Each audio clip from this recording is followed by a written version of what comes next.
Good morning students. आज हम धातु अधातु पढ़ेंगे। So let's begin. ये हम 8th क्लास में भी पढ़ा चुकी हूँ मैं आप लोगों को। अच्छा, पहले धातुओं के गुण देखते हैं भाई। धातु एवं अधातु के भौतिक गुण। धातु को पिघलाकर उनकी तारें खींची जा सकती हैं। धातुओं के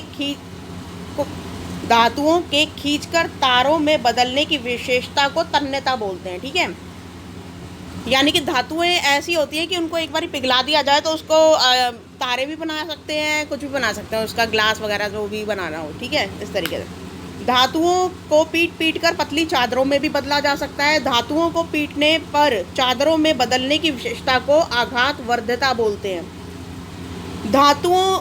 धातुएं जो होती हैं उनमें ऊष्मा और विद्युत की ये सुचालक होती हैं। सुचालक का मतलब होता है कि अपने अंदर से ऊष्मा यानी कि गर्मी और विद्युत यानी कि बिजली दोनों को पास होने देती हैं। इसीलिए जब भी बिजली के पास जाते हैं तो बोलते हैं कि पहले धातुओं की चीज़ें उतार दो, क्योंकि अगर जैसे मतलब उसमें धातु की कोई चीज़ डालते हैं तो उससे करंट लग जाता है। ठीक है, क्योंकि ये सुचालक होती हैं उस चीज़ की। अच्छा, धातुएं टकराने पर मधुर ध्वनि उत्पन्न करती हैं। धातुओं में ऐसी कोई विशेषता नहीं। धातुएं जो होती हैं ना, उनको अगर कोई भी चीज़ टकराई जाए, जैसे कि मंदिर में लगी हुई घंटी देखी है, उसमें अगर बार बार हम घंटी बजाते हैं तो वो कंपन की आवाज़ करती है, एकदम कंपन और टन टन टन इस तरीके से आवाज़ करती है। लेकिन अधातु जो होती है उसमें इस तरीके की कोई आवाज़ नहीं होती। ठीक है, अधातु जैसे कि कोई पत्थर हो गया, कोई लकड़ी हो गई, इस तरीके की कोई कंपन वाली तो चीज़ नहीं होती ना उसके अंदर। लकड़ी को तुम बजाओ कितना भी तो उसमें कभी भी कंपन नहीं होती। ठीक है, अच्छा, तो ये धातुओं के गुण होते हैं भाई। अब धातुओं और अधातुओं के बीच रासायनिक गुण को देखते हैं। धातुएं जो होती हैं, धातुएं अम्लों के साथ अभिक्रिया कर लवण एवं हाइड्रोजन गैस बनाते हैं।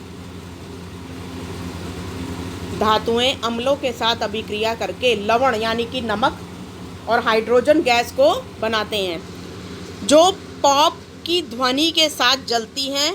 और अधातुएं सामान्यतः अम्लों के साथ अभिक्रिया ही नहीं करती। चलो भाई, तो अधातुएं जो होती हैं वो अम्लों के साथ अभिक्रिया ही नहीं करती हैं, और जो धातुएं होती हैं वो अभिक्रिया करके नमक बनाती हैं और हाइड्रोजन बनाती हैं। ठीक है, और जैसे हम लोग कोल्ड ड्रिंक पीते हैं या कैंपा कोला पीते हैं तो उसके अंदर जैसे बुलबुले उठते हैं ना, बिल्कुल वैसे ही जब ये अभिक्रिया कर रही होती हैं अम्लों के साथ धातुएं, तो ये पॉप पॉप की ध्वनि जो होती है इस तरीके से निकलती है। ठीक है, जैसे उसमें से गैस निकलती है ना कोल्ड ड्रिंक से, वैसे ही धातुएं ऑक्सीजन के साथ अभिक्रिया कर क्षारीय ऑक्साइड बनाती हैं। ठीक है, धातुएं जो होती हैं वो ऑक्सीजन के साथ अभिक्रिया करके क्षारीय ऑक्साइड बनाती हैं। जैसे कि लोहा जब हम उसके ऊपर थोड़ा सा उसको गीला रखें और बाहर ऑक्सीजन में रखें, यानी कि बाहर खुली हवा में रखें, तो वो ऑक्सीजन के साथ मिलकर ऑक्साइड बना देता है, जिसके कारण क्या होता है, जंग लग जाता है।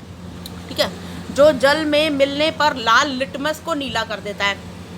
अगर कोई धातु जैसे क्षारीय ऑक्साइड बना देती है तो वो जल में जो नीला लिटमस होता है ना, लाल लिटमस होता है, उसको नीला कर देता है। अधातुएं जैसे सल्फर ऑक्सीजन के साथ क्रिया करके अम्लीय ऑक्साइड बनाते हैं, जो जल में मिलने पर नीले लिटमस को लाल कर देता है। अब ये जो जितना भी ये बताया है ना इस सेकंड वाले उसमें, ये जब तक आप प्रैक्टिकल नहीं करोगे ना स्कूल के अंदर, तब तक आपको समझ में नहीं आएगा।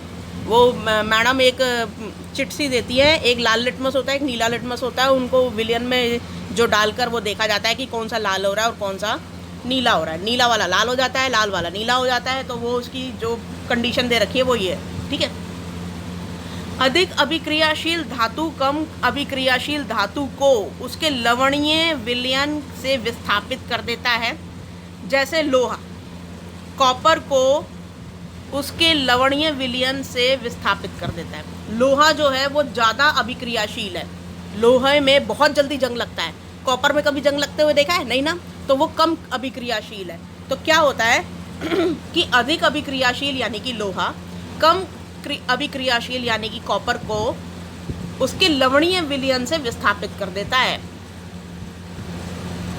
मतलब उसके साथ अभिक्रिया करके उसको विस्थापित कर देता है। ठीक है, धातुओं व अधातुओं के उपयोग। अब धातुओं का प्रयोग जो होता है वो कहाँ होता है? मशीनों में। मशीनों में, तारों में, ऑटो पार्ट्स में, बर्तन आदि बनाने में किया जाता है। अधातुओं का प्रयोग कहाँ किया जाता है? पटाखे, एंटीसेप्टिक बनाने में, वायुमंडल की गैसें, ये सारे अधातुओं के प्रयोग हैं। ठीक है, पटाखे बनाने में, एंटीसेप्टिक बनाने में, एंटीसेप्टिक मतलब जैसे क्रीम वगैरह लगाते हैं ना, एंटीसेप्टिक क्रीम जो चोट वगैरह पे लगाते हैं, और वायुमंडल की गैसें, ये सब अधातु हैं। अब अपवाद देखते हैं। मरकरी धातु है और ब्रोमीन अधातु है, लेकिन दोनों ही द्रव अवस्था में पाई जाती है। मरकरी का भी देखिए, पारा देखा है, वो हमेशा लिक्विड फॉर्म में ही मिलेगा। ऐसी ब्रोमीन भी लिक्विड फॉर्म में मिलेगी, लेकिन ये अधातु है ब्रोमीन, और जो मरकरी जो है वो धातु है। फास्फोरस अधातु जल के साथ अति तीव्र अभिक्रिया करता है। फास्फोरस अधातु है, वो जल के साथ बहुत तेज़ अभिक्रिया करता है। सोडियम और पोटेशियम दोनों धातु, सोडियम और पोटेशियम दोनों धातु है भाई, मुलायम होती हैं, इन्हें चाकू से काटा जा सकता है। ये सब 8th क्लास में पढ़ चुके हैं हम लोग। ग्रेफाइट विद्युत का सुचालक होता है। ग्रेफाइट क्या होता है? पेंसिल देखिए, पेंसिल, उसके अंदर जो नोक होती है ना ब्लैक कलर की, जिसको आप छीलते रहते हो शार्पनर से, वो जो नोक होती है वो ग्रेफाइट की बनी हुई होती है। ये एक तरीके का काला पत्थर होता है। अच्छा, नेक्स्ट है स्वयं को जांचिए भाई। अब स्वयं को जांचना भी है, तो यहाँ पे फर्स्ट है उन अधातुओं के नाम लिखिए जो श्वसन के लिए आवश्यक है और जल के कीटाणु शोधन में प्रयोग होता है। तो अभी हमने पढ़ा था अधातु क्या होती है। अधातु वायुमंडल में होती है, गैसें। तो यहाँ पर हमें श्वसन के लिए कौन सी चीज़ आवश्यक है? Oxygen, O2। ठीक है, या तो O2 लिख लेना या फिर ऑक्सीजन लिख लेना। अरे भैया क्या है यार, ऑक्सीजन,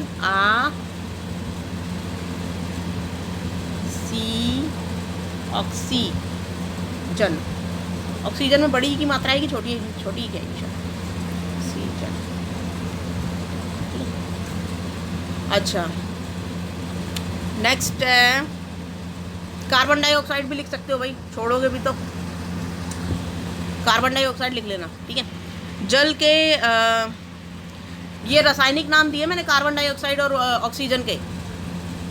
जल के कीटाणु शोधन में प्रयोग होता है। जल के कीटाणु शोधन में कौन सी चीज़ प्रयोग होती है? अब देखो ये फर्स्ट का ही बी वाला देखो, इसका आंसर आपको ये लिखना है, एंटीसेप्टिक।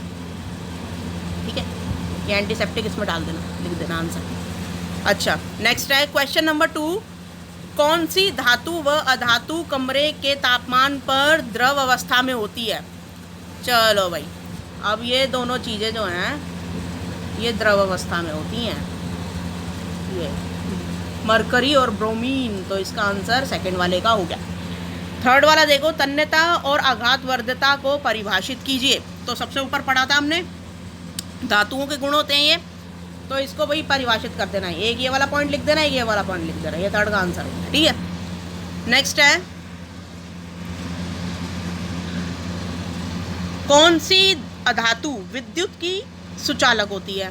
तो अभी हमने पढ़ा ग्रेफाइट जो है ये अधातु है, ये विद्युत की सुचालक है। तो ये फोर्थ का आंसर, फोर्थ का। ठीक है, फोर्थ का। नेक्स्ट है धातु और अधातु के ऑक्साइड की प्रकृति कैसी होती है? धातु और अधातु के ऑक्साइड की प्रकृति, ये तो ढूंढना पड़ेगा, रुक जाओ जरा। ये रही धातु के जो ऑक्साइड होता है, देखो धातु ऑक्सीजन से अभिक्रिया करके क्षारीय ऑक्साइड बनाती है, और जो अधातु होती है वो ऑक्सीजन के साथ क्रिया करके अम्लीय ऑक्साइड बनाती है। ठीक है, तो ये वाला पॉइंट लिखना है आपको 5वें में पूरा, कहाँ से कहाँ तक, यहाँ से लेकर यहाँ तक, ये पूरा 5वें का हो गया आंसर। ठीक है, तो आई होप ये आज की वर्कशीट आपको कुछ समझ में आई होगी। थैंक यू भाई।